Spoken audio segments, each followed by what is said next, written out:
آپ سب جانتے ہیں روہی کے معنی ایک بیابان کے ہیں، اجڑی ہوئی جگہ کے ہیں. تو آپ یہاں سمجھ سکتے ہیں کہ ان دو کرداروں کے کیا معنی ہیں. کہ جسوتی ایک ایسی لڑکی ہے جو غیر شادی شدہ ہے اور سب کے لیے باعث توجہ ہے، باعث کشش ہے، اور سب اس کی طرف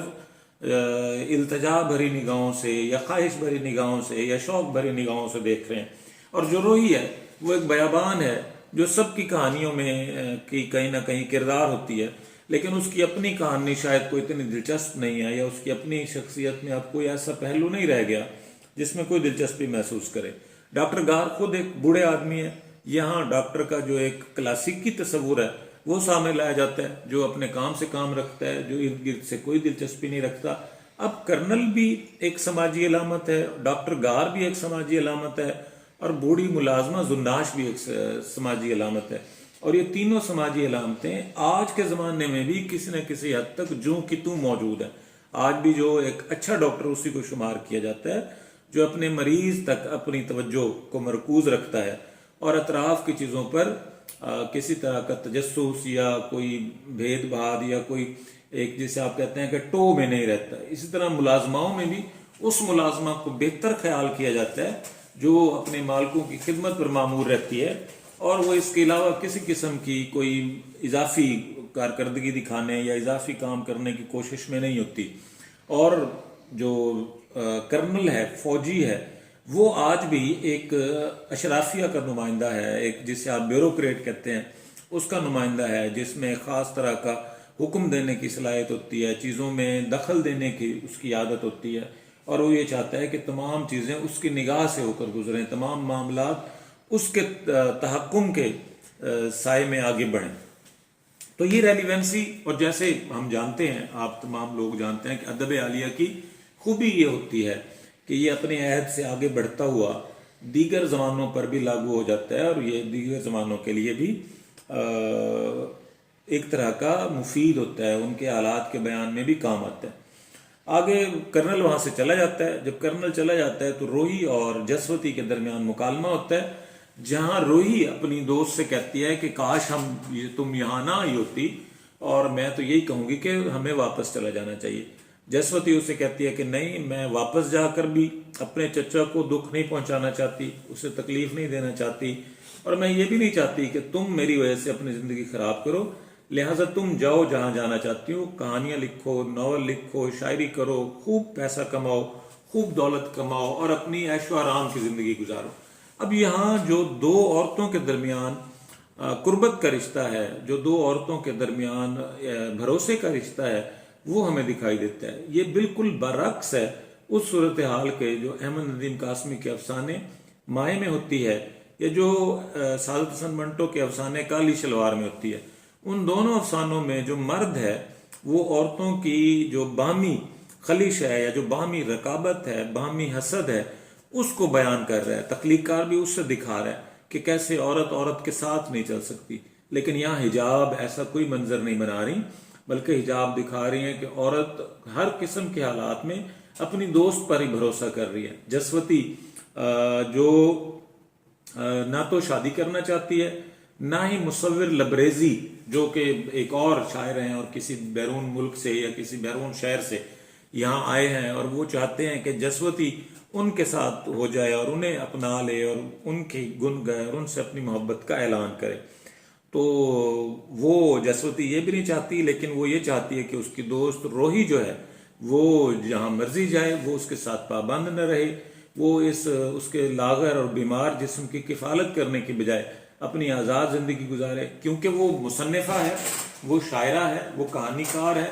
تو وہ اپنے جو اس کے ہاں خدا کی طرف سے اسے کچھ قوتیں ملی ہیں، کچھ جو صلاحیتیں ودیت ہوئی ہیں، ان کا بھرپور استعمال کر کے دولت اور شہرت کمائے. کہانی اسی طرح بڑھتی بڑھتی ختم ہو جاتی ہے جہاں جو جسوتی ہے اس کا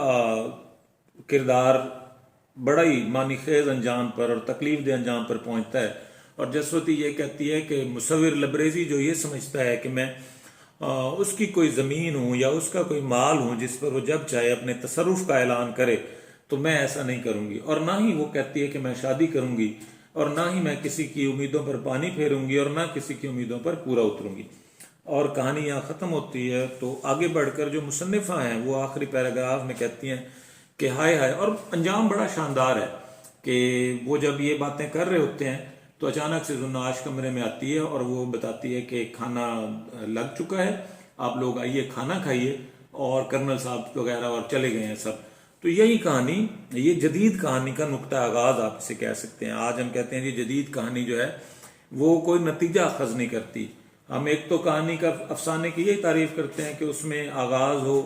وسط ہو اور انجام ہو، لیکن انجام ایسا ہو جس کی قاری کی توقع نہ ہو۔ تو یہ ایک جو قدیم اداس رات ہے، اس میں یہ بالکل درست ہے کہ قاری سوچ رہا ہوتا ہے کہ جسوتی اور روحی کا جو باہمی مکالمہ ہے یہ کسی انجام کو پہنچے گا۔ جسوتی جو بستر مرگ پر ہے وہ کسی بھی، اب اس افسانے کے کئی سارے اور موڑ ہو سکتے تھے، جسوتی کی صحت مزید خراب ہو سکتی تھی، روحی اور اس کے درمیان کوئی سخت کلامی ہو سکتی تھی، یا جذبات کا اظہار ہو سکتا تھا، یا ایک ہیجان انگیز کیفیت۔ ہم پہلے اس پر تفصیل سے بات کر چکے ہیں۔ آپ اس وقت تک حجاب کے افسانوں کا بہترین تجزیہ نہیں لکھ سکتے جب تک آپ رومانوی ادب کی جو خصوصیات ہیں اس کو ان پر لاگو نہیں کریں گے۔ جیسا کہ میں نے آپ کو پہلے بتایا تھا کہ سجاد کے ہاں جو رومانی ادب ہے اس میں ہیجان انگیزی نہیں ہے، اضطراب نہیں ہے، بے محابہ جنسی خواہشات کا اظہار نہیں ہے، اور جو قاری ہے وہ کسی خاص رو میں بہتا نہیں چلا جاتا، وہ اپنے حواس سے فارغ نہیں ہوتا، حواس باختہ نہیں ہوتا، بلکہ یہ جو متن ہے خواہ وہ حجاب کا ہو یا سجاد کا ہو، یہ ایک نئی دنیا کا انکشاف کرتا ہے۔ یہ اپنے پڑھنے والے کو کچھ نئے حقائق سے آگاہ کرتا ہے، ایسے حقائق جو زندگی کے ہوتے ہیں۔ یہی سبب ہے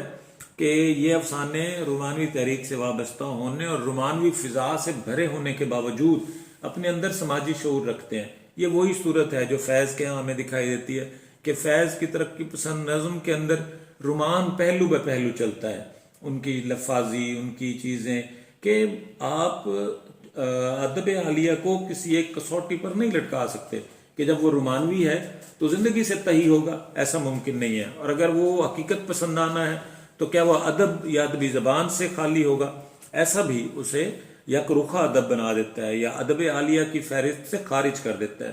تو حجاب کے ہاں بھی ہم یہ دیکھتے ہیں کہ رومانی فضا ہونے کے باوجود، دلی کیفیات کا اظہار ہونے کے باوجود، جو ایک عورت کا داخلی احساس ہے محبت کے بارے میں، جو اس کی رائے ہے اس پر بحث ہونے کے باوجود، جو اس کا انجام ہے وہ زندگی سے بھرا ہوا ہے۔ کہ وہ جو جسوتی ہے وہ کہتی ہے کاش یہ سب نہ ہوتا اور زندگی جوں کہ توں چلتی رہتی، اور پھر وہ دونوں اپنی ملازمہ کی طرف توجہ کرتی ہیں جو انہیں بتاتی ہے کہ کھانا لگ چکا ہے اور آپ آئیے اور کھانا کھائیے۔ یہاں جو مصنفہ ہیں ان کی اپنی جو اختتامی سطور ہیں بڑی کام کی ہیں۔ میں آپ کو لفظ بلفظ تو نہیں بتا سکوں گا، لیکن جتنا میں اپنے حافظے پہ بھروسہ کر سکتا ہوں اس پر میں کہوں گا کہ ہائے زندگی کی وہ بچھڑی ہوئی رات، وہ 1929 کی رات۔ اب یہ کہانی 1929 کی ہے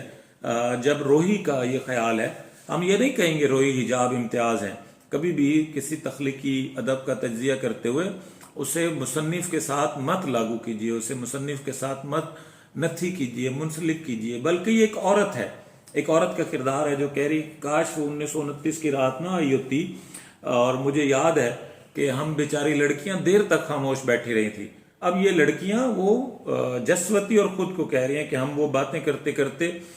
خاموش بیٹھی اور پھر قریب آ کر رونے لگی تھی، مسلسل روتی رہی تھی۔ اب یہ جو رونا ہے یہ مشرقی معاشرے کا غماز ہے، جہاں عورت روتی ہے، چھپتی ہے، اپنے غم کو سینے سے لگائے اپنی زندگی گزارتی رہتی ہے، اپنے داخل اپنے اندر کے جو جذبات ہیں، احساسات ہیں، محبت ہے، نفرت ہے،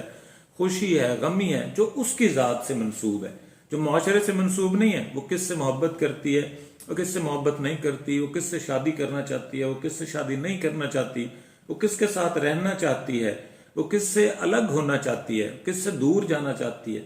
کس کے قریب رہنا چاہتی ہے۔ ان چیزوں کا اختیار مشرقی معاشرے میں 1929 میں بھی عورت کے پاس نہیں تھا اور 2022 میں بھی عورت کے پاس نہیں ہے۔ 1929 کی عورت بھی یہ فیصلے کرتے ہوئے اپنے بڑوں، اپنے چچاؤں، اپنے والد، اپنی والدہ اور اپنے دیگر جو بزرگ ہیں خاندان کے، ان کی محتاج ہوا کرتی تھی، اور یہ عورت 2022 میں بھی اسی طرح محتاج ہے۔ 1929 میں بھی یہ اپنے دل کے زخموں سے چور ہو کر بستر سے لگ جاتی تھی اور بیماری برداشت کرتی تھی، تلخی برداشت کرتی تھی، لیکن اس کا جو درد ہے وہ گھن بن کر اس کے جسم کو کھانے لگ جاتا تھا، مگر کوئی اس کا پرسان حال نہیں ہوتا تھا سوائے اس کے چند ایک اپنی دوستوں یا سہیلیوں کو۔ اور 2022 میں بھی ایسی صورتحال ہے کہ اگر کوئی عورت اپنی محبت کا اظہار کر دے تو اس کے کردار پر سوال اٹھائے جاتے ہیں، اگر کوئی عورت اپنی نفرت کا اظہار کر دے تو اس کے کردار پر سوال اٹھائے جاتے ہیں، اگر کوئی عورت کسی کے ساتھ رہنے کا اعلان کرے تو اسے بد کردار کہا جاتا ہے، اگر کوئی عورت کسی سے دور جانے کا اعلان کرے تب بھی اس کے کردار پر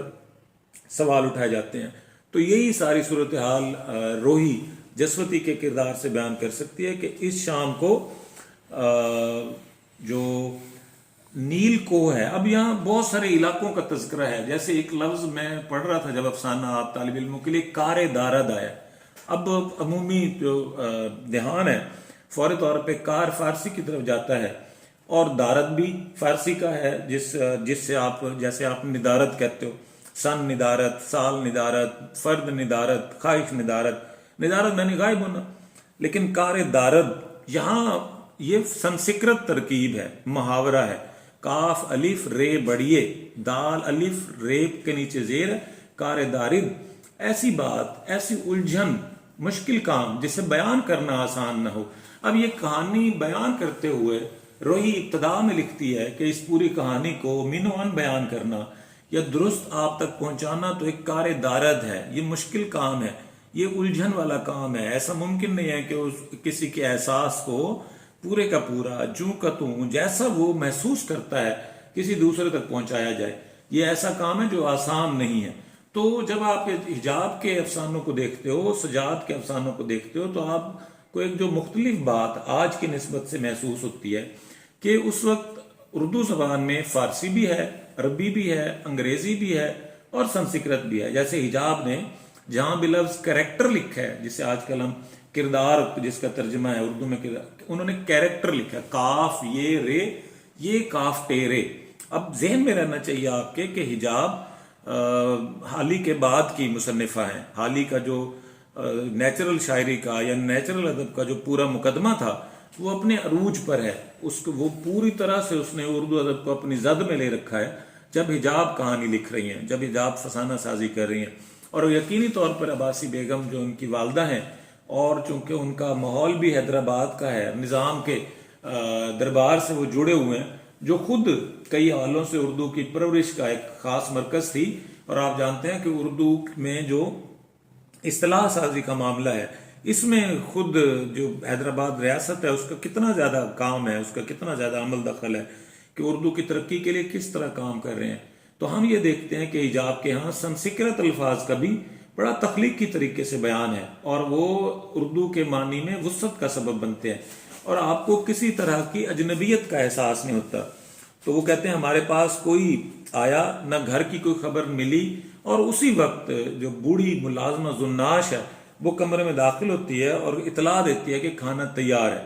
چونکہ ڈاکٹر گار، اور وہ ساتھ بتاتی ہے کہ ڈاکٹر گار چونکہ بہت مزمحل ہیں، مزمحل آپ جانتے ہیں تھکا ہوا، جس کے اعصاب کمزور ہوں، جس کا جسم کمزور ہو، وہ آج کھانا انہوں نے اپنے کمرے میں منگوا لیا، اور وہ جو رسوئی ہے یا نعمت خانہ ہے جہاں پر کھانا کھاتے ہیں سب لوگ، وہاں نہیں آ سکیں گے، لہٰذا آپ لوگ آئیے اور اپنا کھانا کھائیے۔ اور اس کے ساتھ ہی مصنفہ لکھتی ہیں کہ وہ ہم چپ چاپ کھانا کھانے لگیں، اور اس وقت عجیب و غریب طرح کی ایک افسردگی تھی جو ہر طرف سے برس رہی تھی۔ اب آخری سطر بھی دیکھیے، افسردگی برسنا کیسے ایک مختلف بات ہے، لیکن وہ آپ کو ایسی اجنبی محسوس نہیں ہوتی کہ افسردگی چھائی ہوئی تھی اس ماحول میں جہاں ہم دونوں عورتیں گفتگو کر رہی تھی۔ اب میں کچھ یہ آپ کو لفظ بلفظ، یہ میں نے کچھ پرنٹ لیا تھا کتاب سے کہ میں بولتا جاتا ہوں جو طالب علم اسے چاہیں۔ آپ یہ دیکھیے کہ کیسے اس میں حجاب کا پورا جو ایک بطور عورت اس کا جو تفکر ہے، جو اس کی فکریات کا جوہر ہے، وہ کیسے سامنے آتا ہے کہ جو لکھتی ہیں غریب چچا، میرے غریب چچا، تو یہ ہے کہ میں گوتم کے اس قول کی بہت قدردان ہوں۔ اس نے کہا تھا انسان کے لیے بہترین نعمت یہ ہوتی ہے کہ وہ عالم وجود میں نہ لایا جاتا. انسان کے لیے بہترین نعمت یہ ہوتی ہے کہ وہ عالم وجود میں نہ لایا جاتا. یعنی انسان ہونا بذات خود ایک امتحان ہے انسان کا، کیونکہ جب کوئی انسان ہے تو اسے انسان کے معیار کو پورا کرنا ہوگا. وہ پھر حیوانیت کی سطح سے اوپر ہے. تو خود گوتم کو یہاں حجاب یہ کہتی ہے کہ انسان کے لیے سب سے مشکل کام اپنی انسانیت کو قائم رکھنا ہے یا اپنے انسانی مرتبے پر فائز رہنا ہے. ایک اور جگہ دیکھیں جب جسوتی اور وہ آپس میں گفتگو کر رہی ہیں. نہیں تو جسوتی، میں نے گھبرا کر کہا، مجھے اپنے ہارلی سے محبت تھی اور وہ بھی شدید قسم کی محبت. اس لیے جسوتی یہ سوال سن کر میں گھبرا سی گئی. جسوتی مسکرائی، اداس اور پژمردہ مسکراہٹ بولی، میرا یہ مطلب نہ تھا کہ تم کرنل صاحب سے محبت کرنے لگیں. میری مراد یہ تھی کہ کہیں وہ تو تم سے محبت نہیں کر رہے. میں بولی، بالکل نہیں جسوتی، مجھے یقین ہے کہ نہیں. ان دنوں ہم دونوں باغ کی تنہائیوں میں تمہارے متعلق سرگوشیاں کیا کرتے ہیں. زبان دیکھیں، ایک بھی ایسا لفظ نہیں ہے جو آج رائج نہ ہو. آپ آج کی اردو میں ایک بھی ایسا لفظ نہیں ہے جو آپ برت نہ رہے ہوں، جس سے آپ کو آگاہ نہ ہو یا جو آپ کو اجنبی محسوس ہو. گو کہانی 100 برس کا سفر طے کر چکی ہے. آگے ایک اور دیکھیے، جب جسوتی اپنی دوست روہی کو کہتی ہے، روہی تم ہی انصاف کرو پیاری، مجھ جیسی لڑکی کی بھی کوئی زندگی ہے. اب عورت کی زندگی کا تذکرہ ہے. مجھ جیسی لڑکی کی بھی کوئی زندگی ہے. لوگوں کو کیا حق ہے کہ خواہ مخواہ مجھے دک کریں، دک پریشان. میں کسی کی منکوحہ بیوی بن کر دنیا میں آئی ہوں روہی. پھر کیا وجہ ہے کہ لبریزی مصور لبریزی مجھے اس طرح تنگ کرے. اس کی ہٹیلی طبیعت مالک جانے اور کیا کیا گل کھلائے. یا ہٹیلی سے مراد ضدی ہے. ہٹیلی آج بھی آپ جب کچھ ہندی متن پڑھتے ہیں ان میں یہ لفظ بڑی وافر صورت میں موجود ہوتا ہے. ہٹیلی کا مطلب کوئی ہٹا ہوا نہیں ہے، ضدی، جو معمول سے ایک طرف ہو، جو روایات کا پاسبان نہ ہو، جو اخلاقی معیارات ہیں ان کی قدر نہ کرتا ہو، بلکہ اپنی خواہش پر اصرار کرے. ایسے شخص کو ہٹیلی طبیعت کا مالک شخص کہا جائے گا. بزرگوں نے انہیں کچھ حد سے زیادہ ناز پرور بنا رکھا ہے کہ انہیں حد سے زیادہ ایسا ہے کہ اس کے ناز اٹھائے جائیں، اس کے نخرے برداشت کیے جائیں. اب یہ اور بھی ہیں، لیکن میں چونکہ وقت کا بھی ہے کچھ معاملہ، اور اب ہم مجموعی طور پر اس افسانے کا تجزیہ کر لیتے ہیں اور دیکھتے ہیں کہ یہ افسانہ آج کے ساتھ اس کی کتنی ریلیونسی ہے. گو ہم تھوڑی بہت بات اس پر پہلے سے کر چکے ہیں. میں پھر دہرا رہا ہوں کہ حجاب امتیاز، جن کا حجاب تخلص ہے، 1908 میں حیدرآباد میں پیدا ہوئی، 1999 میں لاہور میں وفات پائی. معروف فکشن نگار امتیاز علی تاج کی زوجہ ہیں اور ان کی ایک بیٹی یاسمین طاہر ہیں جو شادی کے تیسرے برس پیدا ہوئی اور اولاد نہیں ہے. بیٹی اب بھی لاہور میں مقیم ہے اور ریڈیو پاکستان سے مختلف صورتوں میں وابستہ رہی ہیں، شاید آج بھی وابستہ ہیں. تو حجاب کا یہ جو افسانہ ہے ایک راست بیانیہ، سادہ بیانیہ، واحد متکلم کی صورت میں دو عورتوں کے ذریعے سے عورت کی معاشرتی صورتحال کو بیان کرتا ہے، جس میں ایک عورت جس سے کوئی محبت کرتا ہے اور کسی سے وہ محبت کرتی ہے. یہ ایک مثلث ہے جو محبت کے تجربے میں عدم تکمیل کا جو احساس ہے اس سے پھر سے تازہ کر دیتی ہے کہ ضروری نہیں کہ اس دنیا میں ہر شخص کو اس کی محبت ملے، ضروری نہیں کہ جو جس سے محبت کرتا ہو اسے میسر آ جائے. یہ دونوں پہلو ہیں. جیسے میں نے آپ کو جسوتی کے حوالے سے کچھ سطور پڑھ کر سنائی کہ وہ کہتی ہے کہ میں اس لیے پیدا ہوئی ہوں کہ کوئی مجھ پر دعویٰ کرے کہ میں اس کی ہوں، یا کوئی میرے ساتھ ایسا سلوک کرے جیسے میں اس کی منکوحہ ہوں، حالانکہ میں نے تو ابھی تک نکاح نہیں کیا. اور مصور لبریزی کے بزرگوں نے اس کو ایسا بنا دیا ہے کہ وہ ناز پرور ہے، بے تحاشا ناز اٹھوانا چاہتا ہے، وہ چاہتا ہے کہ اس کی آؤ بھگت کی جائے. اب یہاں مرد اور عورت کے درمیان جو تفریق ہے، کرنل کا کردار اور مصور لبریزی کا کردار، کرنل اپنی موجودگی میں مصور لبریزی جیسا ہے اور مصور لبریزی اپنی غیر موجودگی میں کرنل جیسا ہے. کرنل بھی چاہتا ہے کہ اسے ہر بات معلوم ہو، کرنل بھی چاہتا ہے کہ عورتیں اس کے تصرف میں ہوں، کرنل بھی چاہتا ہے کہ عورتیں اس پر جان نچھاور کریں، کرنل بھی چاہتا ہے کہ جسوتی اس پر توجہ دے. کرنل بھی چاہتا ہے کہ جسوتی بیمار ہونے کی بجائے ایک صحت مند کردار کی صورت میں اس کا ساتھ نبھائے، اور مصور لبریزی کی بھی یہ سب خواہشات ہیں، گو مصور لبریزی موجود نہیں ہے۔ یہ افسانہ ہندوستان میں عورت اور مرد کے درمیان جو تضادات ہیں، جو سماجی تضادات ہیں، جو معاشی تضادات ہیں، جو روایتی تضادات ہیں، جو اخلاقی تضادات ہیں، ان کا بیان ہے۔ اگر آپ تھوڑا غور سے دیکھیں تو اس افسانے میں وہ اصول بھی پوشیدہ ہیں جو تانیسی تحریک کے جو بانی لوگ ہیں، یہ تاریخ کے متحرک لوگ ہیں پاکستان میں آج بھی، فرزانہ باری اور دیگر لوگ، وہ آج بھی جن پر بات کرتے ہیں کہ وہ کہتے ہیں عورت کو ایک پروڈکٹ کے طور پر مت سمجھا جائے جس سے نکاح کیا جاتا ہے، جو ناز اٹھاتی ہے، جو بچے پیدا کرتی ہے، جو گھر داری کرتی ہے، بلکہ عورت کو معاشرے کا ویسا ہی فعال رکن مانا جائے، تصور کیا جائے، بلکہ سمجھا جائے اپنے اعمال کے ساتھ، جس طرح مرد ایک فعال رکن ہے، عورت کو بھی اسی طرح معاشی زندگی میں حصہ ڈالنے کی اجازت دی جائے جس طرح مرد معاشی زندگی میں حصہ ڈالتا ہے۔ بس دوسری صورت میں عورت اپنے اندر کے جو انسان ہے اس کے ساتھ جنگ پر آمادہ ہو جاتی ہے، وہ خود سے لڑنے لگ جاتی ہے، وہ بیمار ہونے لگ جاتی ہے، اس کا وجود پگھلنے لگ جاتا ہے، وہ اپنے آپ سے شکست اور فتح کے عمل سے دوچار ہو جاتی ہے، اور اس کا جو حتمی نتیجہ ہے وہ شکست پر منتج ہوتا ہے۔ اس ساری جنگ میں آخر کار شکست انسان کی ہوتی ہے اور وہ انسان عورت ہوتا ہے۔ اس ساری جنگ میں شکست معاشرے کی ہوتی ہے اور وہ معاشرہ مشرقی سماج ہے، جہاں عورت اور مرد کے درمیان اچھے اور برے، نیک اور بد، خوش کردار اور بد کردار، فعال اور غیر فعال، عاشق اور معشوق کی فصیل ہے۔ ہندوستانی مرد عورت کو معشوق کے روپ میں دیکھنا چاہتا ہے، محبوبہ کے روپ میں دیکھنا چاہتا ہے، پروڈکٹ کی صورت میں، وہ جب چاہے اسے سنوار لے، جب چاہے اسے اجاڑ دے، جب چاہے اسے استعمال میں لے آئے، جب چاہے اسے ٹیشو پیپر کی طرح پھینک دے، جبکہ کوئی بھی جو ذی شعور عورت ہے وہ ایسا نہیں چاہتی۔ یہاں ایک ذی شعور عورت ہے جس کا بیان ہے، یہ دو ذی شعور عورتیں مل کر ایک عورت بنتی ہیں۔ روحی اور جسوتی کا کردار، اگر آپ ان دونوں کرداروں کو ملائیں تو یہ دونوں کردار مل کر ایک کردار بنتے ہیں، جو مصنفہ بھی ہے، جو شاعرہ بھی ہے، جو حساس بھی ہے، جو سوچتی بھی ہے، جو کسی کے تصرف میں بھی نہیں رہنا چاہتی، جو آزادی پسند کرتی ہے، جو یہ چاہتی ہے کہ اپنی زندگی اپنی شرطوں پر گزار سکے، جو یہ چاہتی ہے کہ کوئی مرد اس پر حکمرانی نہ کرے۔ اب یہاں آپ ایک تضاد دیکھیں گے سجاد حیدر یلدرم اور حجاب امتیاز کے افسانوں میں۔ سجاد کے ہاں جو نسرین نوش ہے وہ یہ چاہتی ہے کہ ایک طاقتور ہاتھ ہو، ایک مرد ہو جو اس پر حکومت کرے، اور یہاں حجاب کی جو کردار ہے جسوتی، وہ یہ چاہتی ہے کہ مرد اس پر حکومت نہ کرے۔ اب یہ زاویہ ہے عورت کو مرد کی طرف سے دیکھنے کا اور عورت کو عورت کی طرف سے دیکھنے کا۔ پہلے بھی ہم نے گفتگو کی کہ مرد عورت کو اپنی طرح سے دیکھتا ہے، عورت کی طرح سے نہیں دیکھتا۔ سجاد نے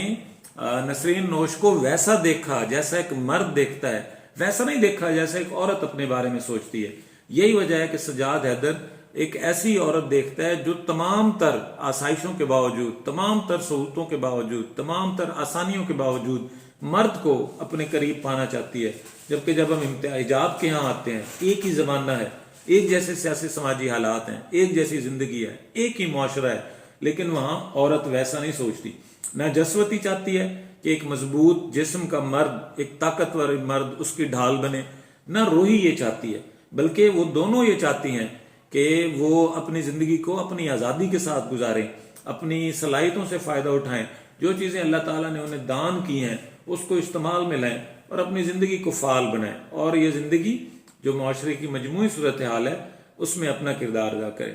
آپ لوگوں کو بہت شکریہ، اللہ حافظ۔